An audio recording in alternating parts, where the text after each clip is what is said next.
Ngayong araw nga ay pupuntahan natin ang isa sa pinakamaganda, kakaiba, malinis at lahat na ata ng cravings ko ay nandito. Kaya naman grand opening pa lang ay talaga namang pinipilahan sila. At nandito nga tayo ngayon sa grand opening ng Shore Eats Food Market. Located sila sa Seaside Boulevard and Sunrise Drive, Mall of Asia Complex. Dito lang yan sa Pasay City. Ating nga mga basic mga immortal, nandito tayo ngayon sa Shore 3, dito sa Tower 3 and 4 para magpunta dito sa Shore Eats Food Market.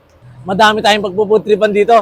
Kaya ano pang hinihintay nyo? Tara, pasukin na natin. Isa nga sa pinaka nagustuhan ko dito, yung parang park na vibes niya. Ang comfy, tapos parang magpipiknik ka dito sa city. At unang pumuko nga ng pansin ko ay itong smoke balls. Tuwang-tuwa nga ako na meron yan siya Shore Eats dahil sa mga tulad kong non-smoker, mafe-feel na natin yung parang ganitong feeling na parang may umuusok sa bibig mo. At yan, tipong hinipan-hipan ko pa, akala ko mapapasok ko, yung pala, hindi naman pala talaga. Next naman natin itatry itong tuna belly dito sa Ramenaki. Ang ganda ng ginawa nila dito, parang mga Korean barbecue. At itong tuna belly nga ang napusuan ko dahil mukha talagang masarap at literal pala talaga siyang masarap. At dahil nga medyo nauuhaw na ako, itatry naman natin itong mango graham shake dito sa Mama Litz Graham Shake and Halo-Halo. Isa pa nga nakakatuwa dito, super hands-on ni Mama Litz dito sa kanyang munting negosyo. At bukod nga sa sobrang approachable nila, ay talaga namang masarap talaga yung kanilang paninda. Next naman ay parang gusto kong tikman itong Shandat Shawarma Corner. Ang galing kasi ni Kuya maghiwa-hiwa, kaya nung pinanood ko, grabe, tingnan nyo, ang daming sauce na nilagay. Pinalagyan ko pa ng hot sauce at pagtikim ko, grabe. Hindi na tinipid sa laman, hindi pa tinipid sa sauce. Next naman ay ang Poland Hopia. At sa mga coffee lover dyan na mahilig sa hopia, ito ang bagay sa iyo, ang Coffee Fudge Hopia. Pampasalubong yan at pangkain dito, pwedeng pwede. At dahil nga nauhaw na naman ako, tara magpalamig tayo dito sa Foodies Love Salads and Fruits. Ang nagustuhan ko nga dito, ang daming gatas na nilagay. Tignan nyo kung gaano karami yan. At habang iniinom natin yan, nasa likod natin yung live band. Next naman, Shinya Izakaya. Pinagpipilian ko kung tempura o chicken karage, pero chicken is life, kaya nag-chicken karage tayo. Ang nagustuhan ko nga dito sa chicken karage, bukod sa masarap yung sauce, ang lambot at malinamnam yung pinaka-chicken niya. At sa mga gusto naman ng pangmalakasang pamputok-batok, nandyan ang House of Crispy. At dapat pang immortal yung dalihin natin dito, nandyan ang chicharong bulaklak. Isawsaw muna natin sa pangmalakasang suka at ayun, grabe, ang lutong, ang sarap. Pang sharing yung platter nila, kaya dapat magbahagi ka at inumin ang suka sa bandang dulo. Next naman natin ang JQN Korean Food. Ang daming ang Korean food na pwede mong pagpilian, kaya ang ginawa ko yung combo 1 na lang ang pinili ko. Ang maganda kasi sa mga ganitong combo, isa lang yung orderin mo pero halos natikman mo ng lahat. At dahil nga nauhaw na naman ako, inom naman tayo dito ng sugarcane juice. Ang tagal ko nang hindi nakakita, fresh na